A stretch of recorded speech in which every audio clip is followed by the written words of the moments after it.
ഈ ചൂടുകാലത്ത് ഈസിയായി healthy mango falooda ഉണ്ടാക്കി കഴിക്കാം. അപ്പോൾ ഇത് ഉണ്ടാക്കാൻ വേണ്ടി ഒരു പാത്രത്തിലോട്ട് 1 കപ്പ് പാലൊഴിച്ച് 2 സ്പൂൺ കസ്റ്റാർഡ് പൗഡർ ഇട്ട് ഇളക്കി യോജിപ്പിക്കണം. ഇനി ഒരു പാത്രം എടുത്ത് അതിലോട്ട് 2 കപ്പ് പാലൊഴിച്ച് നന്നായി തിളപ്പിച്ചതിന് ശേഷം മിക്സ് ചെയ്ത് വെച്ച് കസ്റ്റാർഡ് അതിലോട്ട് ഒഴിച്ചു കൊടുക്കണം. ഒഴിക്കുമ്പോൾ തന്നെ ഇളക്കിക്കൊണ്ടിരിക്കണം, അല്ലെങ്കിൽ കട്ട പിടിക്കുന്നതാണ്. അതിലോട്ട് 1 കപ്പ് പഞ്ചസാര ഇട്ട് കൊടുക്കണം. ഇനി ഇത് ചൂടാറാൻ വേണ്ടി മാറ്റി വെക്കണം. ഫലൂദ ഉണ്ടാക്കാൻ വേണ്ടി ഞാനിവിടെ മാങ്ങ, പഴം, ഈത്തപ്പഴം, ഇളനീർ ഇതെല്ലാം കട്ട് ചെയ്ത് വെച്ചിട്ടുണ്ട്. അതിൽ നിന്ന് കുറച്ച് മാങ്ങ ഇതുപോലെ ജ്യൂസ് അടിച്ച് വെക്കണം. പിന്നെ 3 സ്പൂൺ കസ്കസ് വെള്ളത്തിലിട്ട് വെച്ചിട്ടുണ്ട്.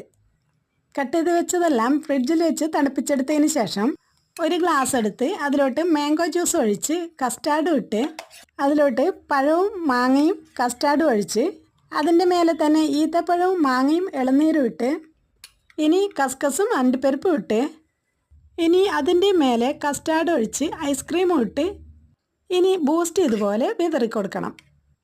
ഇതുപോലെ ലെയറായി കിട്ടേണ്ടതാണ്. അപ്പോൾ ഇതെല്ലാവരും ഒന്ന് ട്രൈ ചെയ്ത് നോക്കണേ. ഈ നോമ്പ് തുറ സമയത്ത് പെട്ടെന്ന് ഉണ്ടാക്കി കഴിക്കാൻ പറ്റുന്നതാണ്. വീഡിയോ ഇഷ്ടപ്പെട്ടാൽ ചാനൽ സബ്സ്ക്രൈബ് ചെയ്ത് ഒപ്പം ലൈക്കും ഷെയറും ചെയ്യാൻ മറക്കല്ലേ.